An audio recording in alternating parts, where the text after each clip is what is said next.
Life Rhythms with Ryan Skyy. Observing the world around me, looking inward, trying to make sense of it all.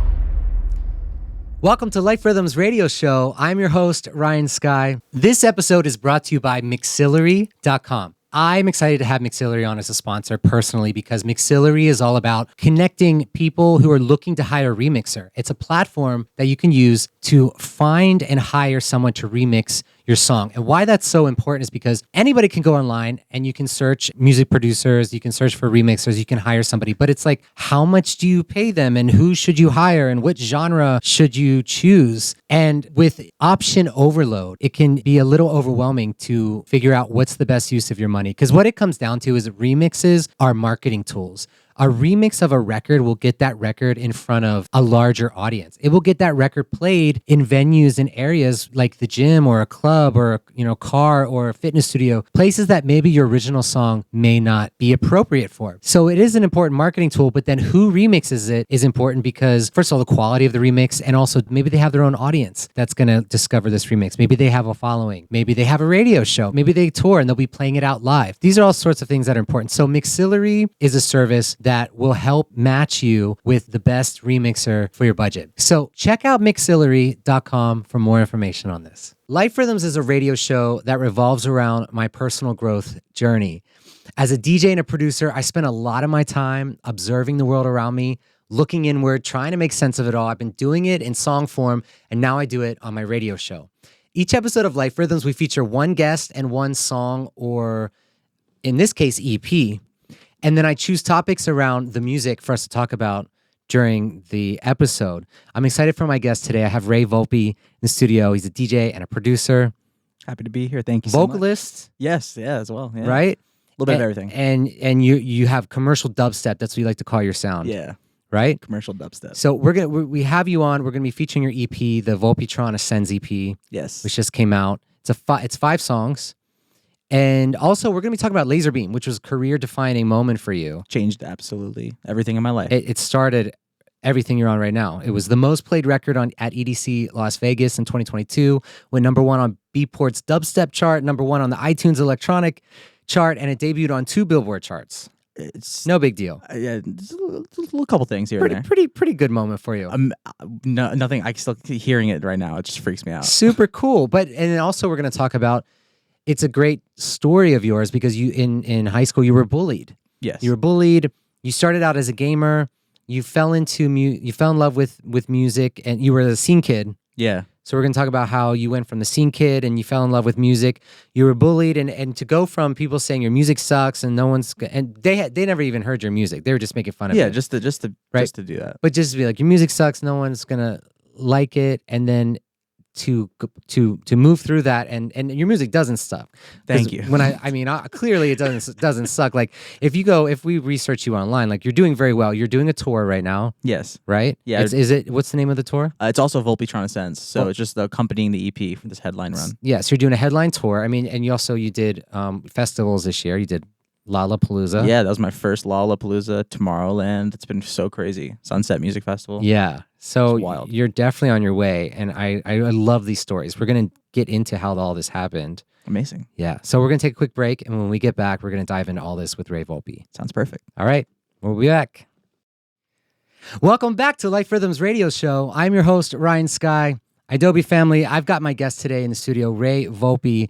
We just played a little bit of his new EP that just came out, Volpetron Ascends. Yes. Welcome to Life Rhythms. Absolutely. Happy to be here. Thank you for having me. I'm happy to have you on. I was telling you off air that you are a great guest for this show and for Adobe because I was telling you how the main Adobe station, it's pop punk, right? It's rock. Yeah. My show is electronic dance based, and you obviously a dance artist, an electronic artist, and you refer to your music as commercial dubstep, commercial bass. Yes.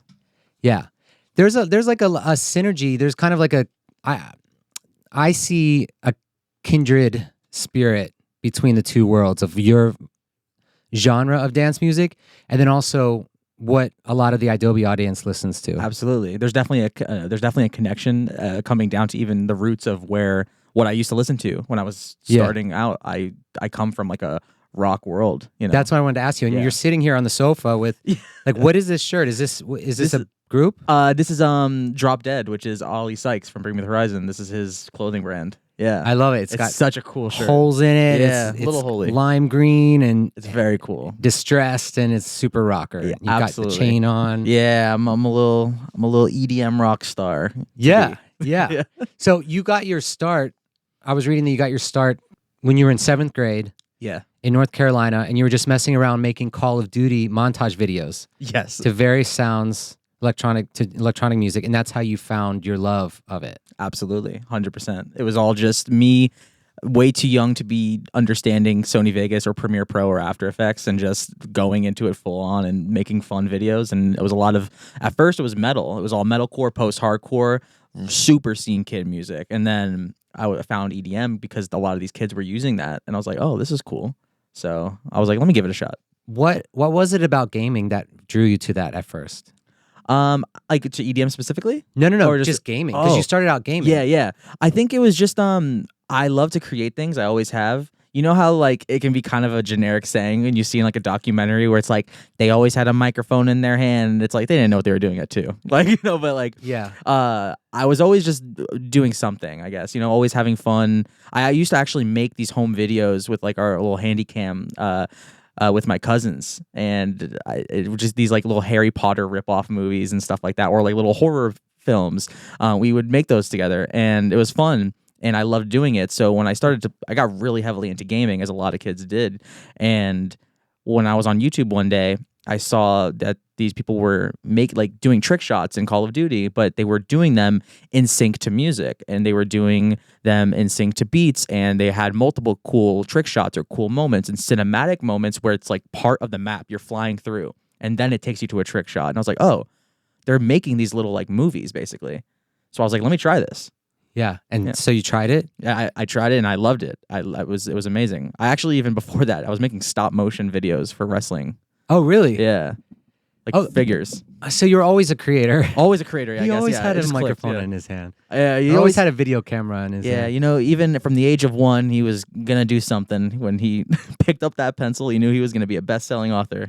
But what was it about when you saw these videos that they were making? What did you feel when you were watching them that you were like, oh, what is this? Why do I want to do this? Something drew you to it, right? Yeah, I think it was just the idea of the fact that like I was like, oh, I didn't know that this was a thing. Like I didn't know that, you know, people were, you know, because like I knew that people could record gameplay and upload it, but I didn't know that people would be able to take it a step deeper or further and make something cinematic out of it, or make something fun out of it where it like catches your attention and it feels super engaging and it's like very cool to watch. I was like, oh, that's really cool. It just hooked me immediately watching other people that were editors doing that type of stuff, whether it was from gaming or from wrestling. All these cool just like cinematic videos were really cool. I see like people had like cool overlays and stuff too. Like I saw someone did like a trick shot in Modern Warfare 2, and when they hit the shot, there was like this thing of smoke on the screen. I was like, well, that's not in the game, so they added that. They added the effects afterwards. And I was like, oh, that's cool. I was like, that looks really cool. I wish that was in the game. So I was like, I want to look into this. So I remember looked up like how people were like how to make Call of Duty montage, and then I saw a lot of people were using different various video programs, and I was like, oh, I'm gonna try this out. And I just felt this connection to, I think especially because I used to make those videos and those like little mini movies with my family when I was really young, because I was doing that at like 6. Okay. And so like when I hit like 9, 10, 11 is when I started making video content online in terms of various things. I'm talking like tech tutorials. I did unboxing tech videos, like faceless content. But what do you mean tech tutorials, unboxing? I was doing at maybe 10 years old. I had like technique, like tech, like computer related, like technology. Yeah, technology. Okay. So like I would be like, oh, how to add a smoke overlay in Photoshop. Okay. I would be doing videos like that. And it would just be like my computer screen recorded, and it's just me like, hey guys, welcome back to this video. Yeah.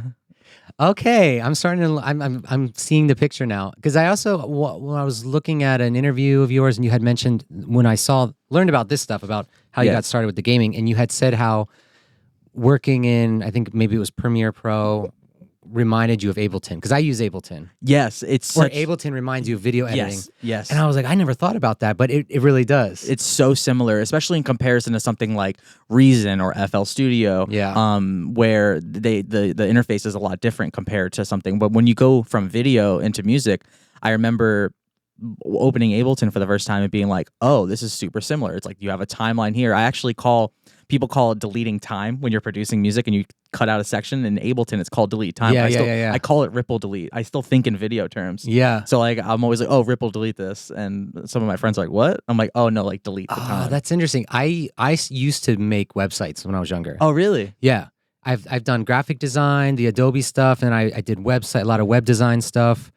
That's so cool. So, and then when I started with Ableton, same kind of a thing that I felt familiar, and comforting, kind of. Absolutely, it feels like an easier jump, and it feels like you can.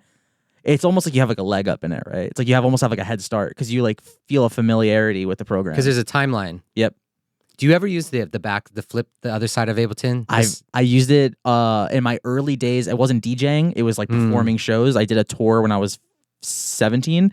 And I didn't know how to use CDJs, and I never had CDJs, so I wanted to be like Big Chocolate, who was one of my earliest inspirations. And he used to use an MPD 32 or something. Yeah, and it was just it's like just like little launch pads basically. And like one was I had that view in Ableton, and I would have it 2 decks basically. It looked like, and I would trigger a clip to play, trigger a clip to stop. Maybe if I tapped one, it would beat repeat would turn on. And I had like the knobs for effects, so I was doing that for like 5 shows. Okay. For those listening that don't know what we're talking about, Ableton has 2 options that you can create music. One is a standard timeline where, how would you say, it's like the song is moving along Yeah, it's just kind of like a chronological like view of what you're like of what the song is, and you can add audio, MIDI, such like that. But when you're using audio in the other view, you can't really view it the same way. So the other view is not time based. Yeah, it's more like arrangement. I think it's arrangement view. I believe, and it's more and it's more for creative.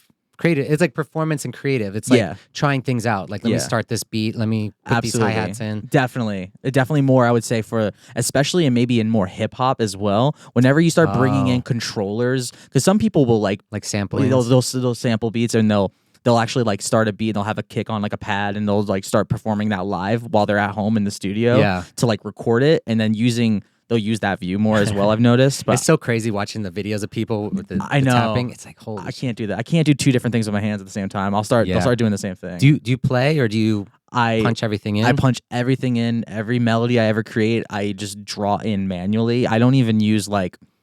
I've tried programs. There's like there's a plugin that you can use called Scalar, and it helps you create chord progressions. So you can be like, I want C sharp minor, and then it will spit out, here's all the chords in that you could possibly make, and then you can drag those in. I tried that once. It wasn't for me. So I do everything. I literally just, that sounds right. That sounds right. So you're going based off of your ear 100%. Instinct? Yeah. Do you have traditional training, or have you always been going off your ear? I've always been going off my ear, but to be completely transparent, when I was in 6th and 7th grade, I was in band and I played clarinet. What'd you play? I was in the pit. Oh, really? Like during the halftime show, because I play piano. That's so cool. And then I had to do bells during the parade. Oh, that's fun. And the only reason, just real quick, while I was in band was because I was just hanging out with my friends, like it was like the summer before high school, like 9th grade. And I was just hanging out with my friends every day. And then one day came along where they're like, oh, like I can't hang out anymore. I'm like, what, why? And he's like, oh, we have band camp. I'm like, what's band camp? And so he's like, he told me about it, and I was like, can I do it? So I just showed up. Like they had already had all their auditions, everyone, and I just showed up with him, and they were like, he's like, can Ryan be in band? And they're like, what do you play? And I'm like, I play, So they just threw me in the pit. Hey, that works out though. You get to stay with your friends too. It was fun. That's so cool. So you played clarinet? I played it for 2 years, and the funny thing is I started making music in 7th grade. So it was 6th and 7th that I was in band, but none of that translated. I didn't retain anything. Even when I was making music. Wait, you got the theory? No, music theory. You didn't get music theory. I mean, I must have back then, but it didn't click back then to me. I wasn't thinking like, oh, I have this music theory knowledge. Let me apply it. And for that maybe the first year of making music when I was still in band, it didn't click. Like I wasn't thinking like that for some reason. And then after that, it's all gone. I don't remember a single thing. like at all. So when you were starting in Ableton, were you really just like, I mean, that's a lot to learn because you're learning sound design, but then also you're playing around musically. Yeah, but you also did FL Studios before that, right? I did FL for 1 year. Okay. Maybe a little less than a year. I didn't like it ever. I was always like, this is I never even confusing to tried me. it. It didn't feel right. Okay. And that's the thing. Like see, you never even tried it. Like some people just don't. I hate when there's like people get really mad. Like there's validity to like the console wars where there's like exclusivity to like certain like games and stuff. Yeah. But when it comes to DAWs and what like your digital audio workstation, whatever you're using to make music, they are all basically the damn same. So it's like whatever feels right on the interface to you. There are a couple exclusives here and there, but most of them you can replicate out of the program. Yeah. You mentioned Reason earlier. Did you ever play with that? For strip an hour. Yeah, me too. And that's the one where you could flip it around and then right, and you could see all the cables behind the quote unquote hardware. Yeah. Like anyone that's ever, if you ever like Google like you like Google like an actual music studio and you see all like those analog, it's like these hardware pieces with all those cables and wires. It's that digitally, and it's just as stressful as it sounds to hear as it is to look at. Yeah, because you can flip it around visually. This is all software. Yeah, based, it's all software. But they make it look like the hardware. Yeah. And then they show you all the cables of how all of the hardware is connected, and then they give you the option, which is crazy, to unplug cables and plug them into other. Too much for me. It's yeah. It's cute. It was like very kind of gimmicky, I think. Yeah, definitely. And I if there's anyone that still uses it full time now, then like respect, because I don't know how. Yeah. It's so much. So when you were starting out in Ableton, when you were making music, what style was it? Was it this style you're doing now? A little bit of this now, but it was also, I was making absolutely everything at that point. And I guess I still technically make everything now. I mainly release only a certain handful, but back then I remember like my first EP ever was like, I had a drum and bass song, melodic dubstep song. I had like a trancey song. I had a heavy dubstep song. Yeah. Like it was just all over the place because I was attracted to all genres. When did you first hear dubstep? The first dubstep I ever heard would have been easily, it's either Big Chocolate or Skrillex. Okay. So Big Chocolate, who actually, for other listeners that go into more of the rock world, very heavy, like kind of death metal band, Disfiguring the Goddess. Super heavy band. It's one man. His name is Cameron Argan, and he made bass music on the side, and it was called Big Chocolate. And he ended up he was on Warped Tour for like 3 years. No way. And he would do that MIDI setup that I was explaining, and he was like one of the first daily vloggers before like a lot of the OG daily vloggers on YouTube that weren't doing music, that were just doing everyday stuff. He was doing that as Cam every day, and it was him documenting him making music and touring, and he made this really cool like dubstep, and he also made electro and stuff. So he was like the first little like kind of piece of it that I heard. Yeah. And also Skrillex, like Scary Monsters and Nice Prize, which came out in 2010, which is the same year I started making music. Like it was all, I was like, oh, this is cool. I want to talk about some of these terms because not everyone listening is going to know what they are. Ask away. And well, first of all, I'm curious. I'd love to learn about you refer to your music as commercial dubstep, commercial bass, digestible dubstep. Yes. How would you describe dubstep? I think that dubstep in general is a niche genre because something like house music, I think, is a lot more easy to listen to on the ear. Dubstep is it's a heavy, more intense. It's perfect for workouts, I would say, or fitness. It's more high energy. It's heavier. Anyone that listens to rock or metal or punk, like you can hear parallels, maybe not necessarily sonically, but in terms of that energy and that angst, there's a lot more angst in dubstep. Yeah. So you hear a lot more of that anger or that power. Like house, a lot of house doesn't have power until you're getting into maybe less of house and more into like hard dance and like hard style. But I mean, there's the drops, but it's not the the drops. same. Yeah, and it also depends on the drops too. Of like, there's so many subgenres of house music too. Yeah.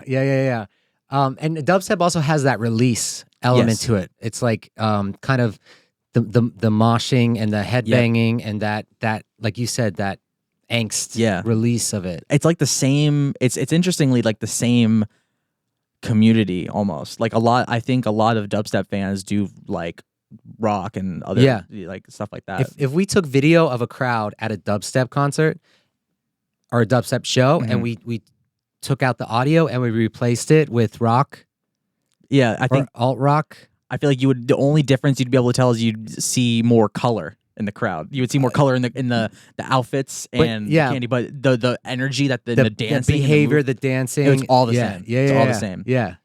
And another genre, another term, rhythm. Yes. And I bring that up because I was looking at, because I want to talk about your EP, the Volpetron Ascends. Yes. I was looking at some of the was it in the comments? Somewhere, I was looking at some of the comments, and I think one of them had referred to rhythm, and I was like, oh, that's interesting. We should talk about that.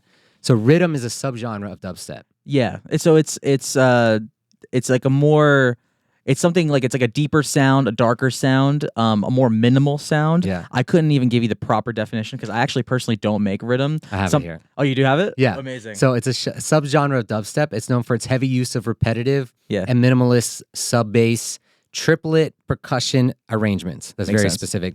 It shares the same name as I didn't know this part. It shares the same name as the Jamaican genre that influenced both it and dubstep. Yeah, so there's a lot of controversy currently and more Okay. about a lot of people that want to stop using the word rhythm and find a new name for it. Okay. Especially because Because of this? of that. Because it's like so far away from what Yeah. it was inspired by? Yeah, and also because a lot of people, so like if you see comments on my songs that say rhythm, Yeah, that's... I don't even make anything close to rhythm, and it's because it's become such a washed term now. Some people use it as a joke almost too, and also there's artists that don't make rhythm that make something called tear out, which tear out is essentially the heaviest type of dubstep that you can get. I don't make tear out either. Wow. It's very in your face heavy. There's artists like Murata, Sudden Death. They're great artists that make very heavy dubstep closer to that tear out sound. Yeah. And then artists will be like, oh, that's rhythm, because rhythm was like, oh, like these darker, like, artists. But like, no, that's more on the tear out side. So you'll see people that like communicate the terms and stuff like that a lot. Okay. So most rhythm isn't even actually rhythm. Yeah, that I'm glad you brought that up, because when reading further on this definition about how it was originally inspired by the Jamaican genre, it was that was derived from reggae and dancehall, and reggae and dancehall is so far. Yeah, you see that you removed from see what it you're- see it remove over time and over like styles for sure. And it originated in the UK. There's been so much that's come out of the UK. Like everything. It's so wild. Yeah, absolutely. I feel like most music, it's like either taken from the UK. It's like a lot of UK and a lot of black culture. So both of those. Yes. Everything goes back to that. That's funny you said that, because I was going to say the black culture. Yeah. Yeah. Black culture and UK. 100%. Yeah. And gay culture. Yeah. Oh, yeah. Absolutely. Yeah. Yeah. Massively. It's like it's black culture, LGBT culture, and UK. then- I wonder what that is. I'm fascinated by that, because this topic's come up on other episodes a little bit here and there. We've never quite So nailed true. it down of why. I think like I don't know. I don't have a lot of experience in the UK, so I can't really speak on the UK culture. Yes. I'm part of the gay culture, and what I see when I see black culture and the gay culture, I do see similarities in terms of like, it's a close knit group of people. Yeah. And also it's colorful. Like they're colorful and expressive people. Yeah. There's like a lot more expression that goes through there. Yeah. Yeah, it's interesting, like, because then I think of like, all right, well, like, what's like your white American music? I'm like, I don't fucking know. Like, I don't know. My mom texted me the other day about what's that song right now, the Northmen North of Richmond. Oh, I know what you're talking about. I don't know it though. Okay. I know it's in my It's in my super head. going viral right now. My mom said my parents live in outside of Pittsburgh. Yeah. So, but it's a very Midwest still kind of vibe, rural vibe. But she sent it to me, and she said something about like, this is the theme song, America's theme song right now. Is that what they said? Yeah, it's a I actually like the song. Oh, It's cool. emotional. It's very well written, and I thought it was a pretty song. Yeah. But it's interesting because they offered it's gone viral, and he turned down like an $8 million, Oh wow. it's $5 to $8 million like record deal, and he's like, that's not why I wrote this song, so he turned it down. They invited him to sing the national anthem at the Super Bowl. And I heard he accepted, but I heard that he turned down the $100,000 fee. Oh wow. So that's just making him even more popular, because everyone's like, wow, because he just like really loves his country, and it's just it's Interesting. a very unique person Definitely. to make music like that, and then also to be turning down money like that. Yeah. Because there's different ways to look at it. Like you could do a lot with $5 million. Yeah, you can put it doesn't have to go to like houses or He could cars. start It can go to a record label. Yeah, it can go to right back into the project. Yeah. Right back into the passion. Yeah. And I want your project, you had mentioned about putting money into production and time coding for lights, lasers, visuals. So this when we were talking about investing in the project. That's something you've been doing. Yeah, it's something that we're starting to get into a little bit more heavily now. Because as you grow, I guess along with the growth of the project and more people come into shows, people start to expect more, and you start to expect more of yourself as well because you want to push the boundaries of things. Yeah. And something that's really popular in bass music, it's popular in all sides of like house and everything, but in dubstep and bass is a lot of people talk about lasers. And I guess it wasn't intentional when we get into Laserbeam later about how that like it happens to be one of the most popular things at shows. It wasn't intentional that I made the song for that reason, but yeah, a lot of like laser shows are really popular and having these very specific moments for songs. And so we put more money into at festivals, making sure like we have more fire and CO2, or like we have lasers for this moment, or we get things time coded, which if anyone doesn't know what time code is, it's basically using triggers to basically say, hey, at this point in this song, we want this to happen, which might be a specific lighting program or a specific laser program or a visual on the LED screen, stuff like that. Yeah, so you're investing in your show now. Absolutely, we're in the starting elements of that because I'm getting to the point now where it's like, oh, we need to start looking at this. So we're starting to do more with time code on visuals and a little bit with like laser cues. Okay, we have a few minutes left in this segment. Cool. When we come back from the break, I definitely want to dive into your EP, of course, and also I'm going to be asking you questions because I was watching videos of your shows. The energy looks so fun. I got a little bit of like FOMO. I wish I was there. Come anytime, absolutely. These are the things that intrigue me that we're going to talk about when we come back from the break. Is okay. You have this style of music, right? This headbanging, fun, aggressive, like music. And then I see you on stage jumping up and down. I see the lasers. I see the crowd reacting.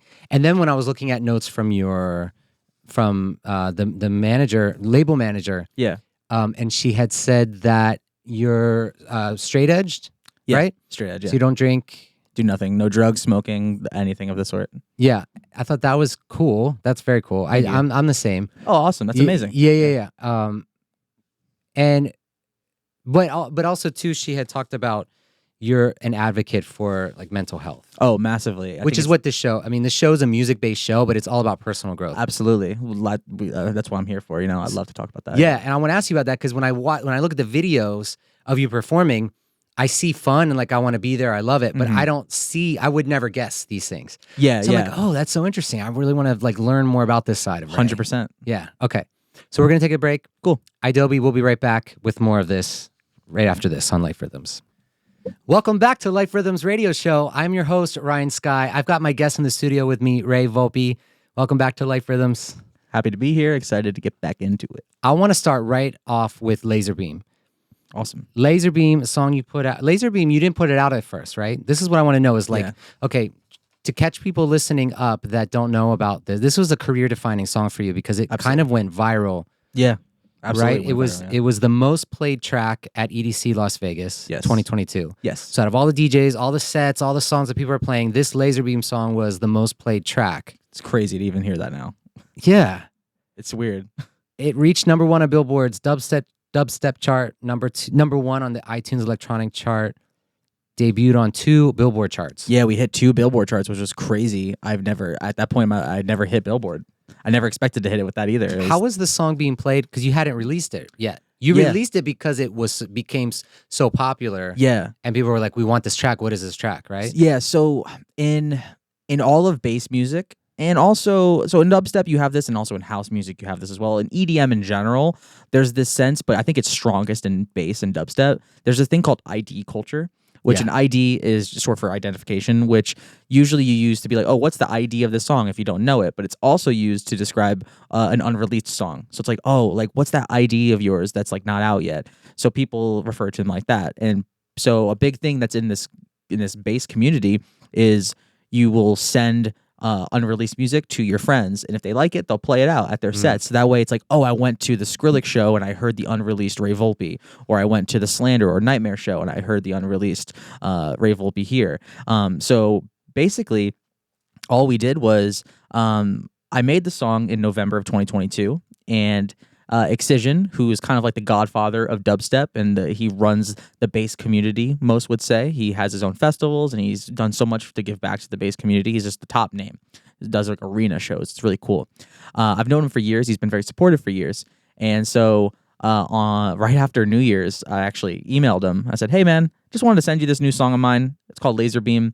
I think it would like work well because he has a lot of high production sets. He uses. And where were you in your career at this point?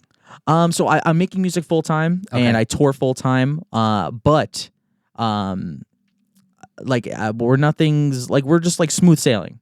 I just came out of kind of a low point actually. Okay. 2019 was really bad for my career. Things were not going well. And then COVID hit. And then it was I felt worse. And Wow. I really thought that we were gonna have to not do this. I would have to start over. It was not looking good. My name had zero traction anymore. I had plateaued. It was starting to dip. What was low? Is this what was low about 2019? Yeah, it was like my old team was not very supportive of what we were trying to do. They were pushing different ideas. They wanted me to restart. They said the project was dead. They didn't believe in it anymore. So 2019 was a low point for you, Absolutely. and your team was trying to push you in a different direction, and they felt like the project was dead. Yeah. And you lost confidence from that? I lost so much confidence. I felt abandoned by the people because prior to that, I had been with these people since 2016. You know, so being with people for years, my first team, the people that I thought like we're gonna be there forever, you learn that's not always the case. It's kind of like dating, right? Yeah, Having a team? 100%. Yeah, 100%. Because you're like, oh, I'm gonna spend the rest of my life with this person, and then you're like, oh no. Then you kind of feel you break up. I went through a breakup, and my old manager of mine also we separated, like professionally. Oh wow! All within like a month. That's awful. And I felt like I was grieving two breakups. You are 1,000,000%. You are it's a totally valid like feeling. Yeah. 100%, and it hurts, and you feel like heartbroken. You kind of feel those feelings of like abandonment, or you know, or like I'm starting, or like kind of like you're on your own again. Yeah, and you're like, what do I do with my life, and then how do I trust this next person? Oh, which was a massive thing. Even to this day, it's not necessarily trust with my new team. My new team is amazing. I love them. I would be nowhere without them. But there's moments where we're talking about stuff about like, oh, like this will be fine because of this, and then I'm like, will it though? And I say that to him because I'm like, come on, you know, I've been burned in the past, so like, I'm like, is this gonna be good though? You know, and it's stuff like that because you get like triggered. You get like this past trauma of like an old relationship. It's totally real. Oh, interesting. Yeah, you're kind of like deja vu. I've been here before. Yeah. So you're like learning to trust again. Yeah. And it's like trying to not forget and trying to like take the lessons from the past experience and bring them into the present. Yeah. But also not make this current person kind of like have to pay for someone for sure. else's There shouldn't be like a scapegoat, and it shouldn't like affect the future. It's just more like, okay, like I had this situation in the past. I'm moving into something new that's exciting, and it's like making sure that you have like your guard up at certain points and stuff, which it's not even a thing now because I've been working with my new manager and my new team since COVID 2020. So what happened? 2019, you were feeling low. Yeah. And did you and that team separate? We separated the week that everything kind of shut down in March in America, at least in electronic music in 2020. And I actually started working with my new manager. We did not, this is so interesting because we did not know each other, but I started working with him the same day. Really? Same day, because Was that planned? no, I got the call from my old. I didn't know it was gonna happen because I actually was told for a while that it was like they're like we're not gonna drop you, and then I got the call that was like hey, start a new project and the project's dead or we're done. I was like, okay, well, we're done. I was crying at my friend's. Good for you place. though for sticking by. Thank you. Yeah. Even when you were not sure, you still stuck by what you wanted to do. Because I didn't believe it. I didn't feel it was right. So I was just sad at my friend's place, and he's like, "Oh, my friend he's been doing really well, and his manager is this guy. Like his name's Pat, and he does really cool stuff." So they were like, "I'll link you up." So I texted him, and he was like, "I had a dream a couple months ago. I was managing you. It's kind of weird." And I was like, "No way."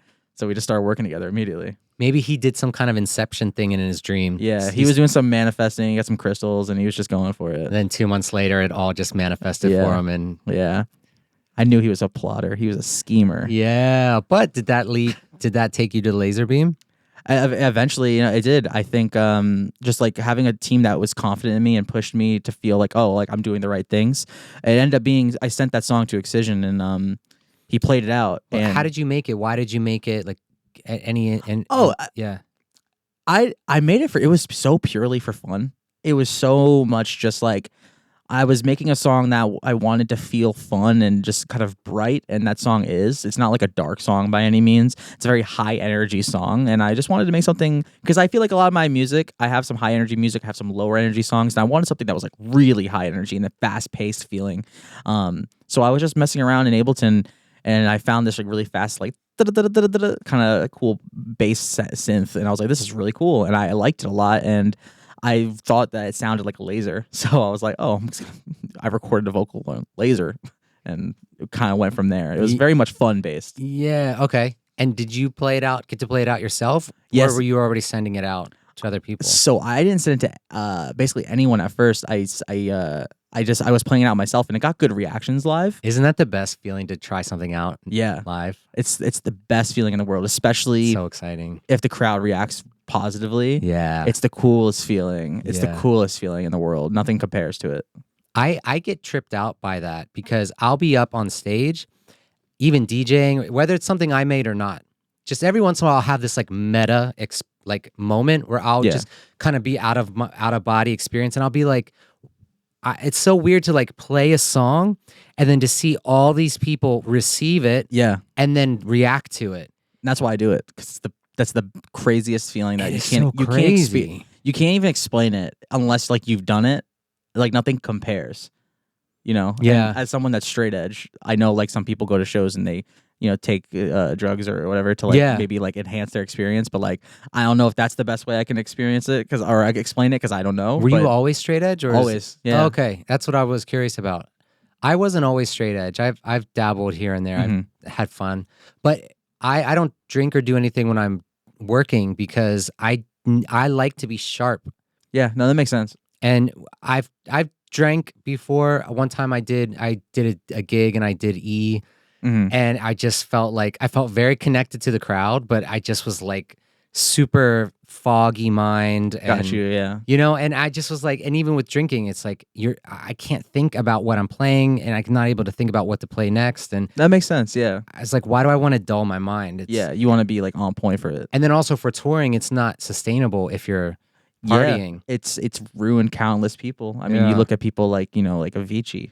Sometimes it just becomes too much for some, and then like you're not taking care of yourself the way you should, and like it's super important to try to take care of yourself.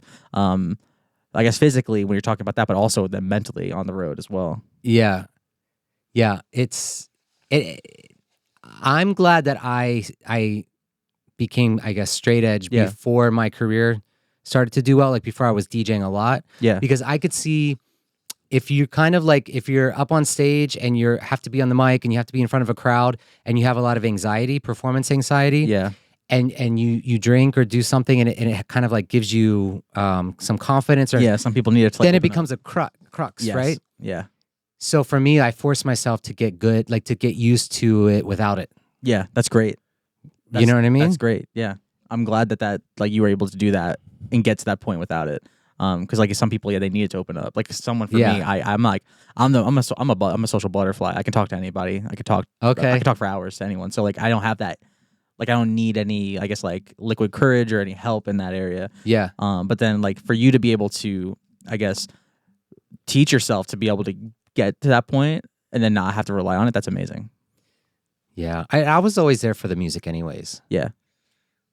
I read I think the first idea came to me because I was reading like Madonna's bio, and there's all these stories about how she didn't drink or do anything, and she was just a free spirit and just like dancing on the dance floor. And I've heard that in the very really beginning. Cool. Yeah, and I'm like, yeah, that's definitely the way to do it. Yeah. So, do people pressure you at shows? No, not at all. Or do they just know? Most people at this point know, and anyone that doesn't know, they're very respectful about it. I don't think I've ever been peer pressured. I think I've been peer pressured maybe once in my entire life. Like that's it. Like in terms of being in the dance community and scene. Like it's extremely accepting. They don't. It's just I think some people like think that people will care. They just don't. If anything, it's like more for them. You know what I mean? They're like, okay, great, I'll take this shot myself, or great, more E for me. You know, like I've noticed that no one really cares if you don't. Yeah, no one cares about us. They don't. They just don't care. One of the best things my current manager told me is he said to me once, he's like, nobody cares about you and your project except for you and your team. You need to prove it outside of that bubble. And he was kind of like, but he said it's good to have that. It's good to have the attitude of like nobody cares. And then when someone does care, you're just pleasantly surprised. Yeah, exactly. He's like, that's kind of the headspace to be in. Yeah, because like, you don't want to just assume nobody cares. Yeah, absolutely. Because they just care about their own thing. But then when somebody does care, it's like, oh, cool, amazing. Great. Yeah. Yeah. I love that because then you don't get there's you can lose like any sense of ego, and then also you're constantly working to be better. So it's like, oh well, if no one cares, like I want to work better, so one day people do. But you keep that mindset that no one does, and then that way you're still always striving to be better too. There's a meme that shows it kind of like it split in two, and it shows the top is about how we think it is, like how we think reality is, and then right below it is like how it actually is. Yeah. Have you seen it? Yeah. So above has it's a crowd of people, and there's one spotlight on you in the middle. So it's like kind of like the spotlight's on you, and everyone's looking at you. Yeah. But then below the meme, it shows that every single person has a spotlight on them. So it's really like same thing. Totally. We're all like equally self-conscious and insecure. I guess some people are more insecure than others, obviously. But I just mean like we all have that same inside feeling. Yeah. Yeah. Okay. What is it about mental health that you're like the straight edge, the mental health? Where is all this coming from with you? Oh, I was bullied heavily growing up. Okay. All throughout elementary, middle, and high school, I was bullied consistently every day to the point where I dropped out of high school, leaving. What kinds of things were they saying? Or it was never physical. On? It was never physical bullying, which I'm grateful for, to not have to have gone through that, because no one should go through that. No one should go through any form of bullying, but like physical bullying is absolutely terrible, to put your hands on anybody. Yeah. I might have gone to like one fight or two when I was growing up, but that's it. How did you dress in school? Like what kind of kid were you? Massive scene kid. So you were like, a scene kid, yeah.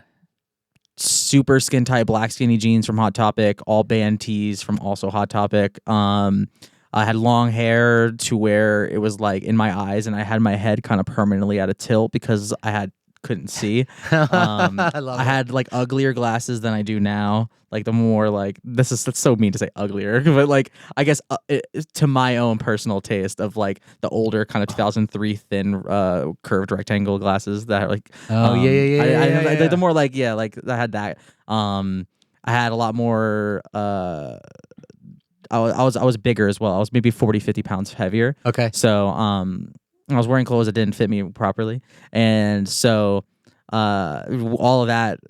I was there's not a lot of scene kids in school, not a lot of metalheads and stuff like that. So I would get picked on for just the way I looked. And then I was making music. So I was making music when I was in 7th grade onwards. So trying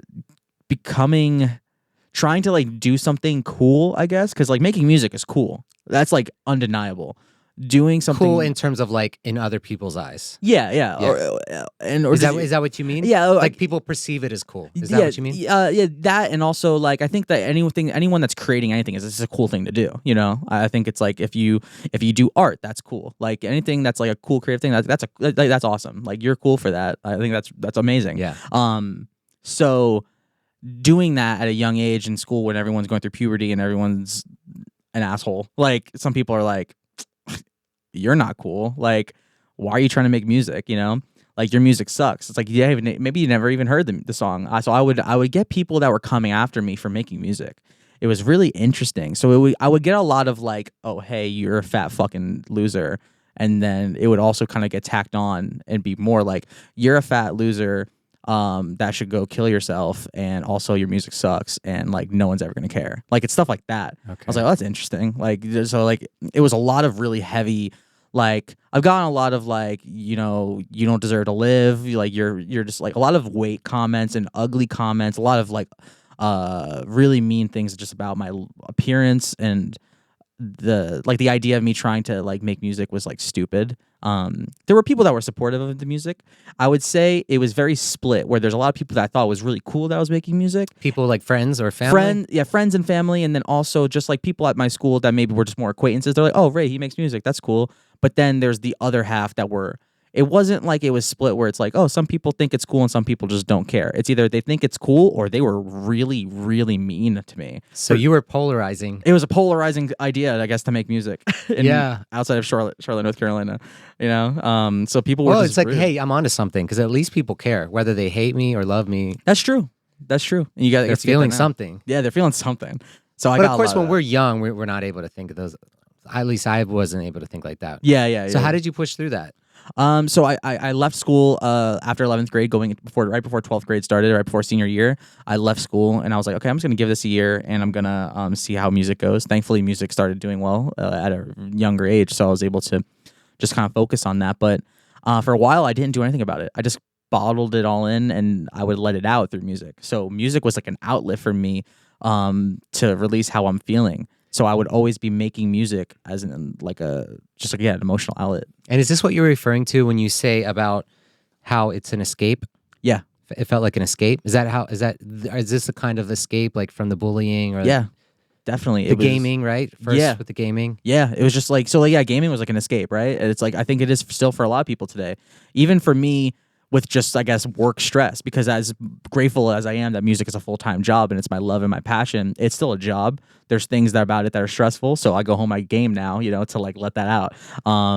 But yeah, back then it was gaming, and then I found music, and as the bullying got worse and as I started to feel worse and worse, I would just write music. I would write a cool melody or write a fun drop, and I would let out these feelings through that, and it became my sole way of letting anything out, because I had close friends throughout high school, and I don't want to pretend like I didn't by any means, but a lot of them, if looking back, it felt so much more surface than I maybe thought it was back then. And also, I would rotate friends more often than I would have appreciated, I guess.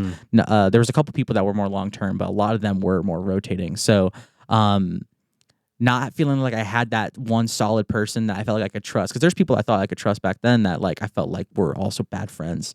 So like I couldn't trust with like personal feelings like that. So I never really let any of that out to anybody until I started going to therapy a couple years ago. Yeah. Changed my life. Did it? Oh, 1,000,000%. What happened when you first started going in there? I was like, oh, this is sick. That was my. I love therapy. I'm so pro therapy. I'm not in it now, but I did it for a long time. That's amazing. I'm glad that you found out. We talked about it off air as well, like about how it was helpful for you. Like that's amazing. This show is a result of my therapist was the one that was like, I told you that. Yeah. She was the one that during one of our sessions, she's like, have you ever thought about having your own podcast? And I was like, what? No, why? And then she planted the seed. Yeah. It's amazing. I was like, oh, therapy maybe. is so helpful. It's helped me process a lot of personal trauma that I went through in middle school and high school, as well as some trauma that I went through just a few years ago that I didn't even process as trauma when it happened. There's certain things that I've kind of dealt with that I thought was okay and normal, and then turned out no, it wasn't. And I was like, oh, okay, I had to figure that out. Yeah, you definitely need someone to tell you exactly, and guide you. Yeah, I love therapy because my own experience of it is like I noticed that it like liberated me. Yeah. So working through things, like I was certainly happier, but I also felt like I could be in the world better. I was more successful at relationships, career stuff, personal stuff. 100%. I was happier. I create more. Yeah. Like I had roadblocks. So I was blocked creatively for like 2 years. I went through the same thing because of that growth of Laserbeam. That's what this whole EP actually is about. Okay. Is like I felt a roadblock.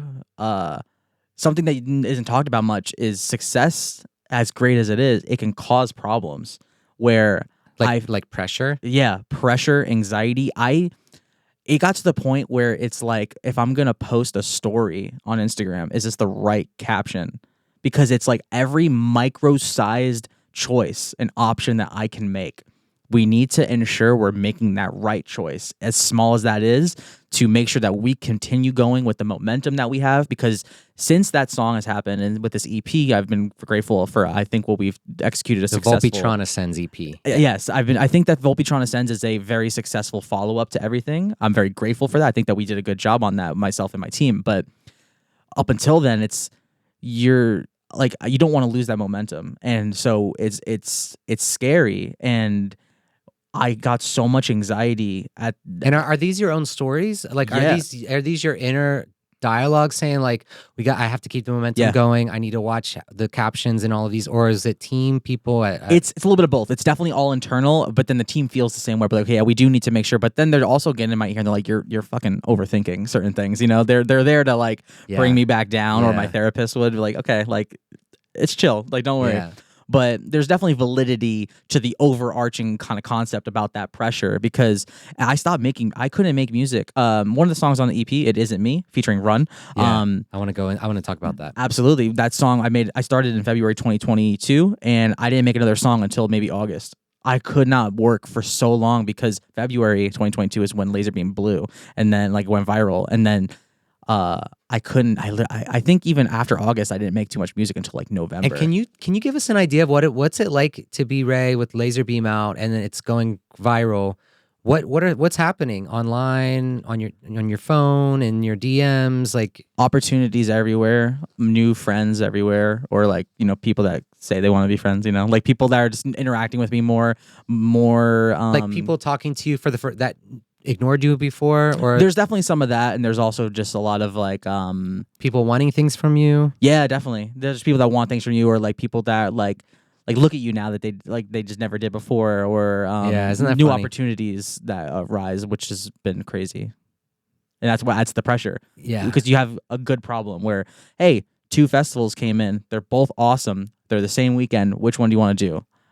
That's so stressful because you're like, okay, there's pros to going to this market or this other market. What do you do? But is there a problem with us taking this one over the other one? Like, you start to get really anxious and the pressure gets really bad because you're like, oh, wait, did we make a big mistake by not going to pick this other festival? Like, you start to have those types of issues, which is like, I guess, like, is that like a first world problem? Like, it's like, it's a grateful to be in this situation, in this position, but it causes these issues that you don't really think about. Yeah. So the Volpetron Ascends EP, Yes. You mentioned one of the songs on it that I want to talk about, the It Isn't Me. Yes. This one is the most lyrically heavy one. Yeah, very melodic. It's a melodic song on the whole project. Usually when I have guests on, I'll go over the songs. I bring in lots of lyrics, and when the songs on the EP are fun. Not a lot of lyrics on. Yeah, they're very them. dance heavy, more crowd anthems. Yeah. So like we can go into the lyric "Eat, Sleep, Rage," Sleep, Rage, but that's one's very which profound. we actually right. Okay. Yeah. We could do anything. Yeah, but It Isn't Me. I want to talk about this too. I'm curious about your take on this. Do you have any favorite lyrics that you can think of From that song? Yeah. Anything that stood out to you when you were first working on it? I think like I should know better. Like there's a part like in the kind of the like it's a kind of like repetitive part, you know, I should know better. I should know better. Yeah. I think that stood out to me because I think that a lot of people can relate to that idea. Whatever like taking it out, because this song obviously I think leads to more about romance and more about personal relationships, but in general there's a lot of moments we've all been like, I should know better, but like still in this situation. Yeah, I like the lyric, "A heart only breaks when there's room to be broken." That's a great line. You know, I should have said that. Well, there's great a bunch in here. That one I really love because it's like it won't get broken unless you allow for that opportunity. 100%. And that's where the vulnerability is. That's the beauty of a relationship, is like to kind of expose yourself, and you are taking that, you are allowing for that possibility, but the reward for opening yourself to that is all the other good stuff, the love. Yeah. You know, some people, that's why there's some relationships like they can maybe start off a little slower. It's like, hey, I'm not letting this person in right now, or I'm not letting you in. People come in with their guard up, and maybe because they've been burned in the past or whatnot.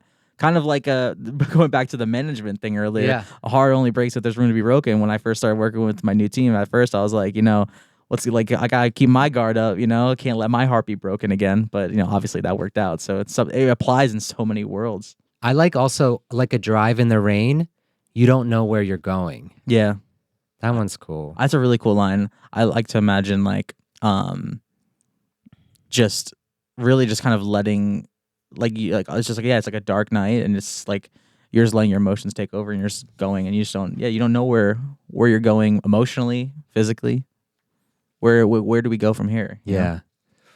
I want to ask you about the sounds that you use in your music. Okay. What draws you to these sounds and to this energy, and what do you feel inside when you're kind of playing around with different sound ideas and melodies? Like what are you experiencing when you're making that stuff?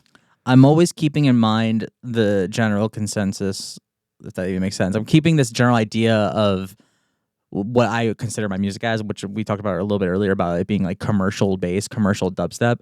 I constantly try to make sure that my sounds that I use, that I create, or that I find are never too overbearing and that are never too like just too jarring. I try to make things that sound very easy to listen to or pleasing to listen to. I like a lot of ear candy moments, stuff like that, because as someone... Are you adding effects and stuff to try to make them a little more pleasing? Like sometimes if it needs to be, because sometimes the sound might just be too jarring. I might need to EQ it or add effects to like make it feel less way. But otherwise I try to create it in mind with like, okay, I need to like sound smooth.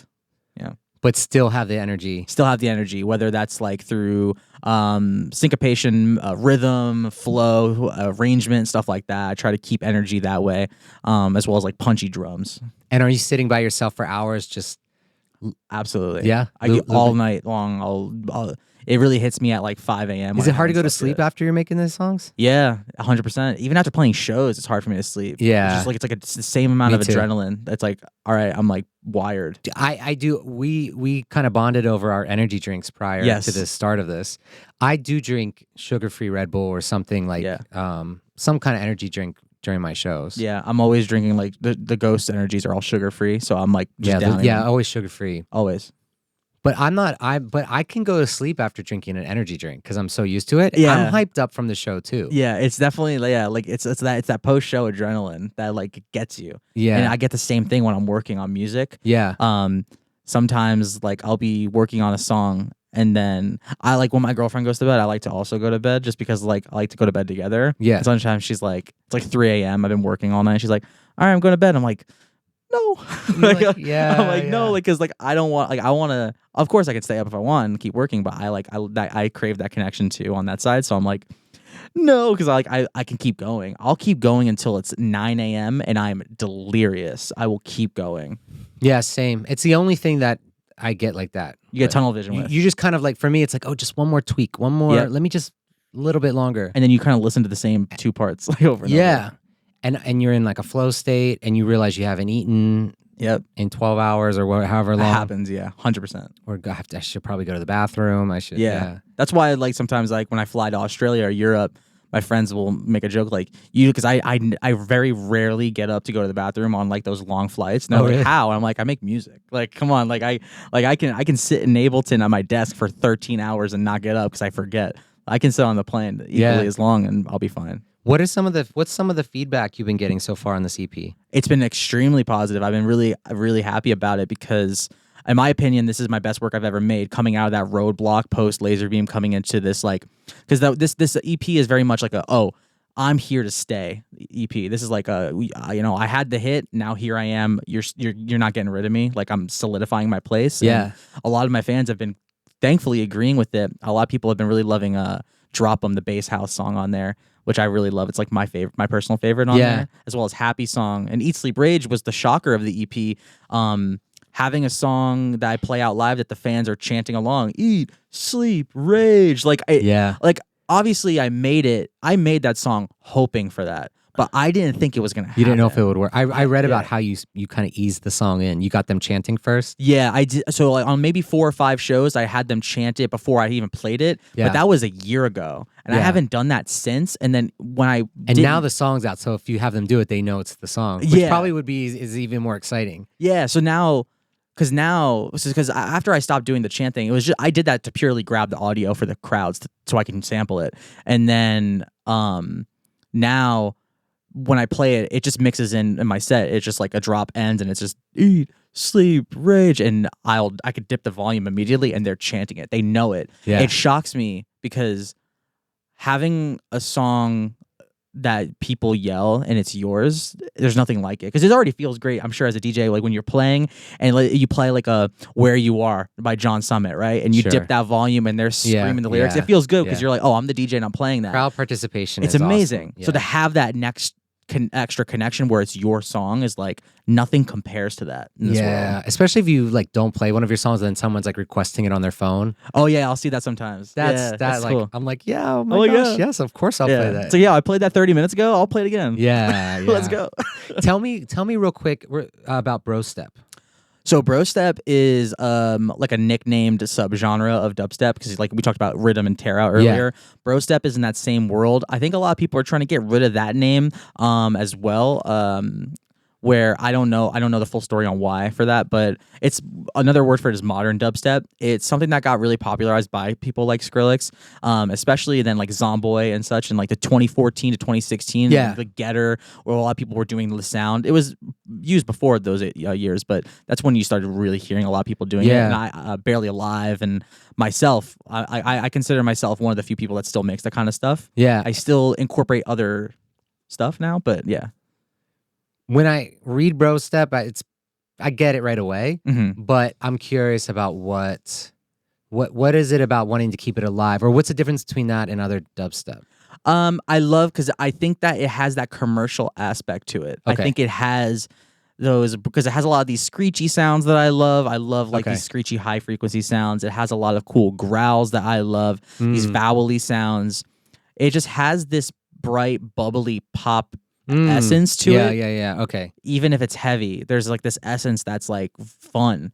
Like a lot of darker music and heavier music can be fun, of course, as well. But there's something that's just so like you can just tie it up in a bow and just call it fun. You know, and you're like, oh, like so I think that's what it is for me. There's definitely artists that still make that type of stuff. And I'm one of the few that I think like that's really trying to push it still. That's why I kind of lean off of the Bro Step name and I go towards more commercial because I think it makes more sense. So we're coming to the end of the segment. Adobe listeners, I have Ray Volpe as my guest. If you join us partially through this segment, the full video version of this conversation is available on streaming on Spotify, Apple Podcasts, and on YouTube. Everywhere you get your podcasts. Yeah. And the EP Volpetron Ascends, go check that out. I have one comment that I wrote down. Somebody said that they said, I can already feel the pain in my knees from stomping to this. Can't wait to see you in Vegas. Yeah, that's been the general consensus. And other comments that I remember seeing were people, a lot of comments of like, Ray never misses. Ray never misses. It's cool to hear that. Yeah. It makes me happy, and it makes me scared for the day that I do miss. But how amazing to go from being bullied in school, your music sucks, no one's ever going to like it, to Laserbeam, most played track, Ray never misses. It's surreal. It's still surreal to this day to be able to have something take off so well and then follow it up as well as I feel like we have, where I've done like a collab with Marshmello and Sullivan King and these top names in the industry and get support by so many others and then get these opportunities to play for these crowds. And then there's a lot of fans that they turned into fans. They're like, oh, like, yeah, like my group wanted me to like this one guy in my group was like, come to the Ray Volpe show. And I was like, okay, I guess I'll go. And then they're like diehard now. I feel like it's been a massive, for me, weird for me to say personally, but like an underdog kind of thing, turning like the tide and getting a lot of people's attention that maybe they're like, oh, we know him, he's cool, to like, oh, we love him. To get that transition has been really something special. I'm really happy to see your ascent. Thank you. Yeah. Volpetron Ascends. Yeah. Literally. The EP. It's happening all around. Which the name wasn't, I guess, meant to kind of correlate to real life, but it weirdly is, which is cool. Thanks for coming on the show. Happy to be here. It was an amazing time. Thank you so much for having me. All right. We'll see you next time on Life Rhythms.